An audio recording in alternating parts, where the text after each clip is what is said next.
ታሪኩ የሚጀምረው በከፍተኛ ውጥረት ውስጥ ያለ የሲአይኤ ሚስጥራዊ የስለላ ክፍል ኦቨርዋች የተባለ ቡድን አንድ ተልዕኮ ሲፈጽም እያስመለከተን ነው። ይህ ቡድንም የሚመራው ደፋርና ብልህ በሆነው ጄምስ ሲልቫ በተባለ ሰው ሲሆን የቡድኑ ዋና ተልዕኮም በአሜሪካ ውስጥ በሚገኝ የሩሲያ የፌዴራል የደህንነት አገልግሎት ቤት ውስጥ ሰርጎ መግባት ነው። ከቁጥጥር ክፍሉ ደግሞ ጄምስ ቢሾፕ የተባለ ሰው የቡድኑን እያንዳንዱን እንቅስቃሴ በቅጽበት እየተከታተለ ትዕዛዝ እየሰጠና ሁሉም ነገር በትክክል መፈጸሙን እያረጋገጠ ነው። ተልዕኮውም በጣም ትልቅ ነው፣ ምክንያቱም ኦቨርዋች በሺዎች የሚቆጠሩ ሰዎችን ሊገድል የሚችል ሲሲኤም የተባለ አደገኛ የጨረር መሳሪያ አግኝቶ ማጥፋት አለበት። ተልዕኮ እንደተጀመረም አሊስ የተባለች ወኪልን ከአጋሯ ጋር ተራ ሲቪሎች መስለው የሩሲያውያን ደህንነቱ የተጠበቀ ቤት አቅጣጫ እንደሚጠይቁ አስመስለው በሩን ያንኳኳሉ። በሩን እንደተከፈተም በቅጽበት የእጅ ቦምብ ወርውረው ውስጥ ያሉትን ሁሉ ብትንትናቸውን ያወጣሉ። ከዚያም ቡድኑ ወዲያውኑ መሳሪያ ይዞ ወደ ውስጥ ይገባል። እናም ቦታው ወዲያውኑ በትርምስ ተሞላ። ከዚህ በኋላም በቤት ውስጥ ይኖሩ የነበሩ 5 ሰዎች ተይዘው ለጥያቄ እንዲቀርቡ ወደ ሳሎን ይሰበሰባሉ። ወኪሎቹም በፍጥነት ቦታውን በመፈተሽ የምርኮኞችን ፎቶዎች፣ መታወቂያዎችና አንዳንድ ዶክመንቶችን ይመረመሩና በቤት ውስጥ ያሉትን ሃርድ ድራይቮች በሙሉ ሰብስበው ይይዛሉ። ይህ በእንዲህ እንዳለ ቢሾፑ በአንደኛው ክፍል ውስጥ አንድ እንቅስቃሴ ምልክት አግኝቶ 2 ወኪሎችን እንዲያጣሩ ይልካል። ሆኖም ግን ምንም ሳያገኙ ሊመለሱ ሲሉ በድንገት ቢሾፑ ሽጉጥ ብሎ ይጮሃል። በዚያው ቅጽበትም አንድ ያልታወቀ ጥይት አሊስን ይመታታል። እሷም በደመነፍስ መልሳ መተኮሷን ትያያዘዋለች። በተመሳሳይ መልኩ ሌላኛው ወኪልም ታችኛው ፎቅ ላይ በሩሲያውያን ወኪል ይገደላል። ከዚያም ሩሲያውያን አንድ እንግዳ መሳሪያ ያበራሉ። ይህም ሙሉ በሙሉ ከባድ የሆነ የተኩስ ልውውጥ ያስነሳል። ይሁን እንጂ የኦቨርዋች ቡድን በሙሉ ኃይሉ በመዋጋት በመጨረሻም ድል ይቀዳጃል። ነገር ግን እረፍታቸው ብዙም አልቆየም ነበር። ህንፃው በእሳት መያያዝ ይጀምራል። በዚያ ሁሉ ትርምስ ውስጥም አንድ ብቸኛ ሩሲያዊ በመስኮት በኩል ለማምለጥ ይሞክራል። ይሁን እንጂ ሲልቫ አይቶት አሳዶ ይዘዋል። ምንም እንኳን ልጁን ለህይወት ቢለምነውም ሲልቫ ግን ግንባሩን በትኖ ይጨርሰዋል። ከዚህ በኋላም ከባድ ፍንዳታ ህንፃውን ያናውጠዋል። ቡድኑም ከአካባቢው በፍጥነት ሸሸ። ከዚህ ሁሉ ትርምስ በኋላም ሲልቫ ዜና እየተመለከተ ሳለ የገደለው ልጅ አናቶል የተባለ ገና የ18 ዓመት ልጅ እንደነበረ ይመለከታል። በዚህም ደነገጠ። የጥፋተኝነትና የንዴት ስሜት በአንድ ጊዜ ይደበላለቁበታል። ሆኖም ግን በውስጡ ያለውን የተደበቀ ስሜት በጠንካራ ሰውነቱን ለመደበቅ እየሞከረ ምንም ሳይናገር ስክሪኑን መመልከቱን ቀጠለ። ከ16 ወራት በኋላም የኦቨርዋች ቡድን እንደገና ወደ ሌላ ከፍተኛ ተልዕኮ ይመለሳል።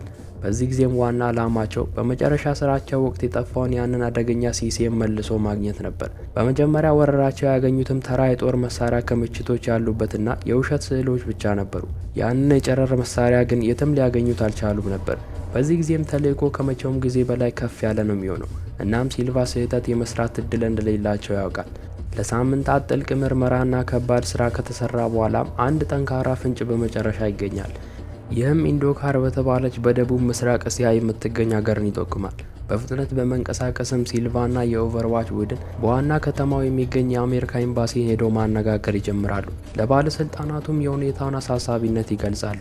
ሲሲኤም የተሳሳቱ ሰዎች እጅ ከገባ በሺዎች የሚቆጠሩ ሰዎችን ሊያጠፋ የሚችል እጅግ አደገኛ ራዲዮ አክቲቭ መሳሪያ መሆኑን በግልጽ ያስረዳሉ። ያንን ነገር ማግኘትም አሁን የነሱ ቁርጥና ቅድሚያ የሚሰጠው ጉዳይ ሆኗል። በኤምባሲ ውስጥም ነገሮች እየሞቁ ሲሄዱ አንድ ያልታወቀ ሰው ሃርድ ድራይቭ ይዞ ወደ ኤምባሲው በሮች ይመጣል። ስሙም ኖር እንደሆነና የያዘው ሃርድ ድራይቭ የጠፋውን ሲሲኤም ትክክለኛ ቦታዎች እንደያዘ ይገልጻል።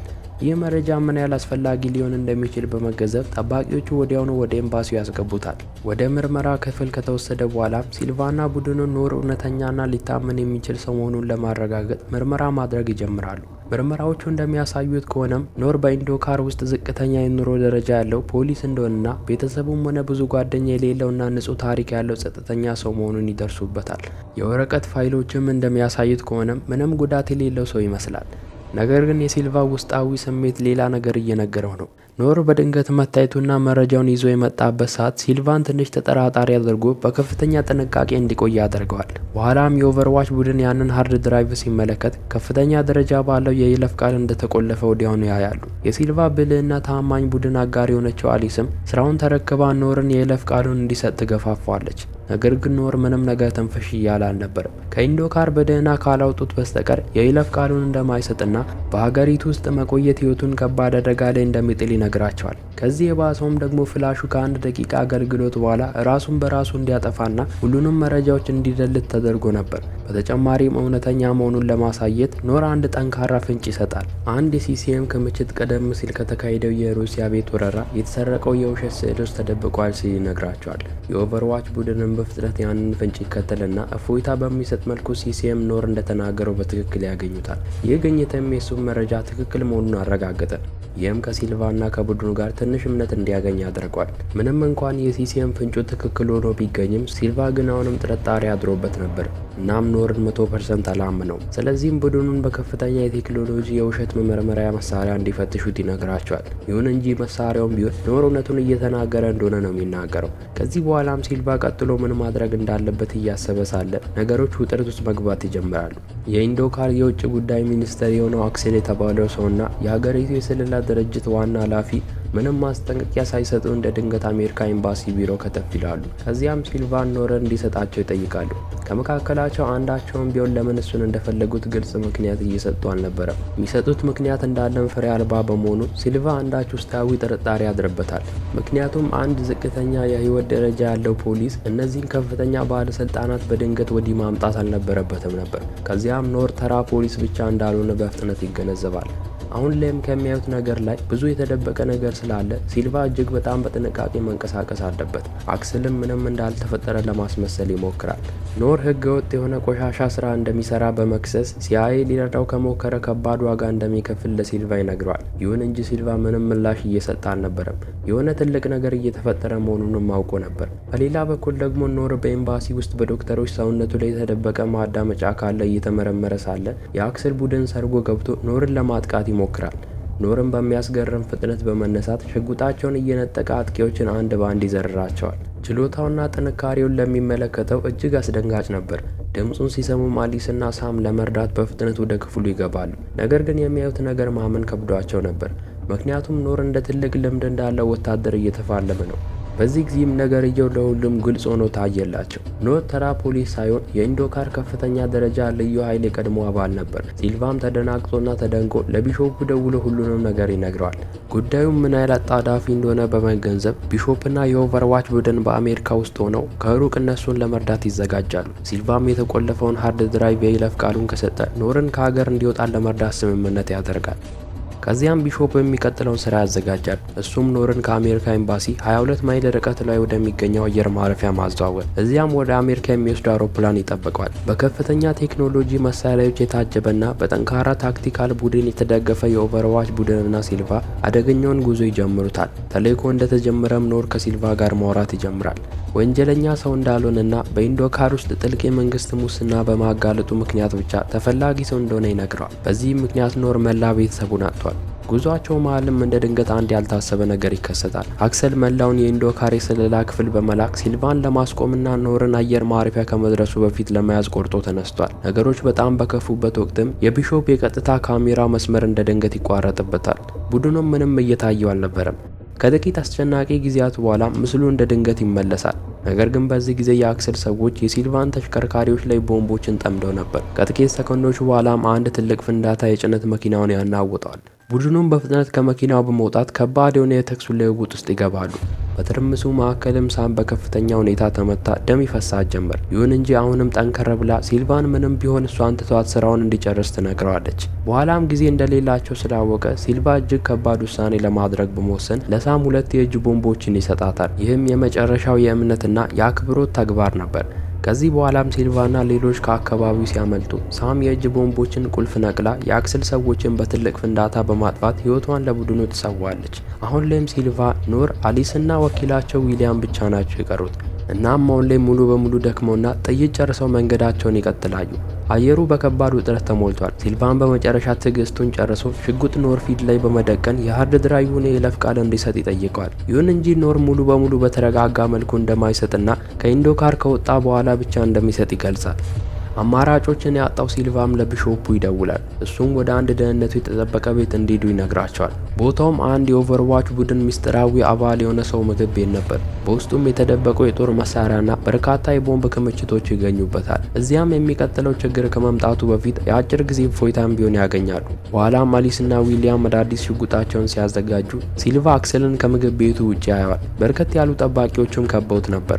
ምንም እንኳን ቢሾፑ ነገሮችን በጥንቃቄ እንዲያደርግ ቢነግረውም ሲልቫ ግን እንደ አለቃ ወጥቶ አክሰልን ፊት ለፊት በመጋፈጥ ኖርን እንደማይሰጥ በድፍረት ይነግረዋል። ይህን ብሎም ወደ ውስጥ እየተመለሰ ሳለም ሲልቫ ምንም ጉዳት የሌላቸው በሚመስሉ ሁለት ሴት ልጆች አጠገብ ያልፋል። ሴቶቹም የእጅ ቦምብ በምግብ ቤት ውስጥ እንዳስቀመጡ ምንም አላወቅም ነበር። ከጥቂት ሰከንዶች በኋላም አደጋውን ተመልክቶ ወደፊት ዘሎ በመሄድ አካባቢው ላይ የነበሩ ሰዎችን እየገፈተረ ከአካባቢው ያርቃቸዋል። በዚያው ቅጽበትም አንድ ትልቅ ፍንዳታ ህንፃውን በማናወጥ በድጋሚ ቦታው ላይ ከባድ ትርምስ ይፈጥራል። በዚህም ዊሊያም በከፍተኛ ሁኔታ ሲጎዳ፣ ሲልቫ ደግሞ ከባድ ተኩስ ይደርስበታል። አሊስም የተጎዳውን ዊሊያምን ወደ መኪናው ለማስገባት ስትሞክር ኖር በሚያስደንቅ ሁኔታ ወደ ውጊያው ዘሎ ይገባል። ከሲልቫ ጎንም በመቆም ሰዎቹን አንድ በአንድ መጣል ይጀምራል። ምንም እንኳን ጥይቶች እየዘነበባቸው ቢሆንም እንደምንም ብለው የማምለጫ መንገድ ያገኛሉ። ይሁን እንጂ አሁንም እፎይታቸው ብዙም አልቆየም። አንድ የጠላት መኪና መጥቶ በመጋጨት ጉዟቸውን ይገታባቸዋል። ዳግመኛ በጠላት ከተከበቡ በኋላ ቢሾፑ በአቅራቢያው ባለ አፓርታማ ህንፃ ውስጥ መጠለል እንዳለባቸው ይነግራቸዋል። ይሁን እንጂ አሁንም የአክሰል ሰዎች በፍጥነት ያገኟቸውና ቦታውን ማውደም ይጀምራሉ። በዚህም ደፋሩ ዊሊያም በሚያሳዝን ሁኔታ ይገደላል። በዚያ አፓርታማ ውስጥም ሲልቫ፣ አሊስ እና ኖር ለመደበቅ በፍጥነት ቦታ ያገኛሉ። ቢሾፑን በተመሳሳይ መልኩ አቅጣጫ ሲጠቁማቸው አክሰልን በከፍተኛ ሁኔታ እያሳደዳቸው ነው። በዚህ ሁሉ እብደት ውስጥም አሊስ አንዲትን የፈራሽ ትንሽ ልጅ ለማዳን ስትሞክር ከሲልቫና ኖር ትለያያለች። በሌላ በኩል ደግሞ ተጨማሪ ሰዎች እንዳይሞቱ ሲል ሲልቫ ቢሾፑን የህንፃውን የመብራት ኃይል እንዲቆጣጠር ነግሮት ህንፃውን ሙሉ በሙሉ ጨለማ ያደርገዋል። ከዚያም ኖርን ከእጁ ካቴናውን ከፈታለት በኋላ አሊስን ለማዳን አንድ ላይ ይነሳሉ። በሌላ በኩል ደግሞ አሊስ ልጅቷን አንድ ፍራሽ ጀርባ ደብቃት ግድግዳው ላይ ቦምብ ካስቀመጠች በኋላ ለመጨረሻ ትግሏ ተዘጋጅታ ቁጭ ትላለች። ከጥቂት ደቂቃ በኋላም ቦምቡ ይፈነዳል። ሲልቫና ኖርም ፍንዳታውን ተከትለው በመንገዳቸው ላይ የሚመጣውን ማንኛውንም ጠላት እየጣሉ በፍጥነት ይንቀሳቀሳሉ። አሊስም ልጅቷን እዚሁ እንድትቆይ ነግራት በጥንቃቄ ወደ አዳራሹ ትሄዳለች። በመንገዷም አንድ ጠላት ተመልክታ ወዲያውኑ ገደለችው። ይሁን እንጂ በአሁኑ ሰዓት ጥይቷን እንዳለ ጨርሳ ነበር። ይህ በእንዲህ እንዳለ ኖር እብድ በሆኑ ችሎታዎቹ በርካታ ጠላቶችን ሲፋለም እንመለከተዋለን። ማንኛውንም የሚቀርበውን ሰው ለመጣል ትክክለኛ እንቅስቃሴዎችን እየተጠቀመ ነበር። ወደ አሊስ ስንመለስ ደግሞ እሷም አክሰል ቡድን ውስጥ ካለ አንድ ግዙፍ ሰው ጋር እልም ያለ ፍልሚያ ውስጥ ትገባለች። በመሀልም አንገቱን በመስታወት ቁራጭ ክፉኛ ተወጋዋለች። ነገር ግን ትግሉ አሁንም ቢሆን ሊቋረጥ አልቻለም ነበር። ባለ በሌላ ኃይሏ ከግዙፉ ሰው ጋር መታገሏን ቀጥላለች። ሲልቫና ኖርም የራሳቸውን ውጊያ ከጨረሱ በኋላ አሊስን ለመርዳት በፍጥነት ይሄዳሉ። ከዚያም ኖር በአንድ ተኩስ ሰውየውን ግንባሩን በትኖ ይጥላል። ከዚህ ሁሉ ትርምስ በኋላም ከአካባቢው አንድ መኪና በመስረቅ ወደ አየር ማረፊያው በፍጥነት ይሄዳሉ። ይሁን እንጂ እዚያ ለመድረስ 4 ደቂቃ ብቻ ሲቀራቸው አክሰል እንደገና ብቅ ይላል። አሁንም ማሳደዱን አላቆምም ነበር።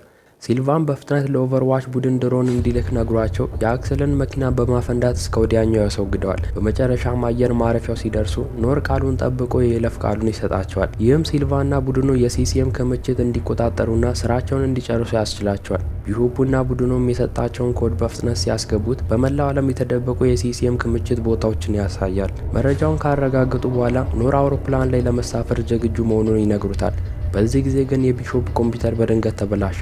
ከጥቂት ደቂቃ በኋላም ከብልሽቱ ሲመለስ በፊልሙ መጀመሪያ ላይ ሲልቫ የገደለው የ18 ዓመት ልጅ የሆነው አናቶል የተባለው ልጅ እናት ምስል በስክሪኑ ላይ ይታያል። ይህም መላውን ቡድን አስደነገጠ። ቢሾፕም እውነታውን ለማወቅ ጥልቅ ምርመራ ሲያደርግ የኖርን ትክክለኛ ማንነትና ዓላማ ላይ ይደርሳል። እናም ያ በኢንዶካር ውስጥ የተደረገው ተልዕኮ በሙሉ ሲልቫና ኦቨርዋች ቡድንን ለማዘናጋት የተዘጋጀ ድራማ ሲሆን የዚህ ሁሉ ነገር ጠንሳሽም የአናቶል እናት ነበረች። ልጇ በመሞቱ ለመበቀል የፈለገች ከፍተኛ የሩሲያ ባለስልጣን። ይህንን ለማሳካት ስትልም ኖር የሲሲኤም የውሸት መረጃ ለቡድኑ እንዲሰጥ አደረገች። ከዚያም ሲልቫና ቡድኑን በማታለል ወደ ወጥመድ እየገቡ መሆናቸውን እንዳያውቁ አደረገች። ሲልቫም አሁንም ጠርጣሪ የማይተው ሰው ስለሆነ አደጋውን በፍጥነት አይቶ አሊስ አውሮፕላኑ ላይ ኖርን በአይነ ቁራኛ እንድትከተለው ይነግራታል። እሱም ደግሞ ቢሾፑንና ቡድኑን ለመቀላቀል በፍጥነት ወደ እነሱ በሌላ ፕሌን ይሄዳል። በዚህ ጊዜም ኖር በድንገት ሲልቫን በሚስጥራዊ የኦቨርዋች ቡድን ኮድ ስም ሲጠራው የሲልቫ ጥርጣሬው የባሰ እየጨመረ ይሄዳል። ይህም ኖር ስለ ቡድኑ ብዙ እንደሚያውቅ ያሳያል። ይህ በእንዲህ እንዳለ ቢሾፕና ቡድኑ በአናቶል እናት የተላኩ ከባድ መሳሪያ የታጠቁ ወታደሮች ጥቃት ይደርስባቸዋል። እናም ጥቃቱ ፈጣንና አሰቃቂ ነበር። አብዛኛው የቢሾፕ ቡድን በጥይት ሲመታ፣ ሁሉም ማለት በሚቻል ሁኔታ ደግሞ ሞተውና ጥቂቱ ደግሞ በከፍተኛ ሁኔታ ተጎድቷል። ቢሾፑም እንደምንም ብሎ በጭንቀት ያመልጥና ወደ ውጭ ወጥቶ ትርምሱን እየተመለከተ በጥልቅ ይተነፍሳል። ከጥቃቱ የተነሳውን ሙሉ ትርምስ አይቶም ሁሉም ነገር ምን ያህል በትክክል የታቀደ እንደሆነ ይረዳል። ወደ አውሮፕላኑ ስንመለስ ደግሞ አሊስ የሆነ መጥፎ ነገር እንዳለ ትገነዘባለች። ኖርን ከሚጠብቁ ጠባቂዎች አንዱ ሽጉጡ ጠፍቶበታል። በዚህ ጊዜም አእምሯ በፍጥነት ነጥቦችን ማገናኘት ይጀምራል። እናም ኖር እንደተባለው አይነት ሰው አልነበረም። ድብቅ ማንነት ያለው አታላይ ነው። ይህን እንደተረዳችን በፕሌን ውስጥ ሽጉጥ መተኮስ ይጀምራል። እናም አሊስ በከፍተኛ ችግር ውስጥ ትገባለች። ይህ ሁሉ ነገርም የአናቶል እናት እቅድ ነበር እና በከፍተኛ ሀዘንና በቀል ተገፋፍታ ሲልቫ እሷ የተሰማትን ተመሳሳይ ስሜት እንዲሰማው የሚወዳቸውን ሰዎች እንዲያጣ ትፈልጋለች። ይህንን ሁሉ ሴራ የገነባችው ሲልቫ የልብ ስብራትና ክህደት እንዲሰማው በማሰብ ነበር። ይህም ውስጡን ሙሉ በሙሉ ይሰብረዋል ብላ ተስፋ በማድረግ ሲልቫን በመጨረሻ የኖርን ክህደትና የአናቶል እናትን እቅድ ይረዳል። መላው ቡድኑንም አጥቶ ብቻውን ወደ ቤቱ ይመለሳል። የዚህ ሁሉ ኪሳራ ብዛትም በጣም ከባድ ነበር። ነገር ግን የሲልቫ አእምሮ ከመቼውም ጊዜ በላይ አሁን በጨዋታ ውስጥ ይገባል። ስብራቱን ትቶ ለራሱ አንድ ቃል ኪዳን ይገባል። ቡድኑን የጎዱትን እያንዳንዱን ሰው እንደሚበቀል ይምላል። ከኖር ጀምሮ እሱን ያታልለውና ብዙ ህመም ያስከተለበትን ሰው ለማጥፋት ወሰነ። ሲልቫም ኖርን ለመጋፈጥና ለቡድኑ ክህደት እንደሚከፍል ለማድረግ ሲዘጋጅ እያስመለከተን ታሪካችን ይጠናቀቃል።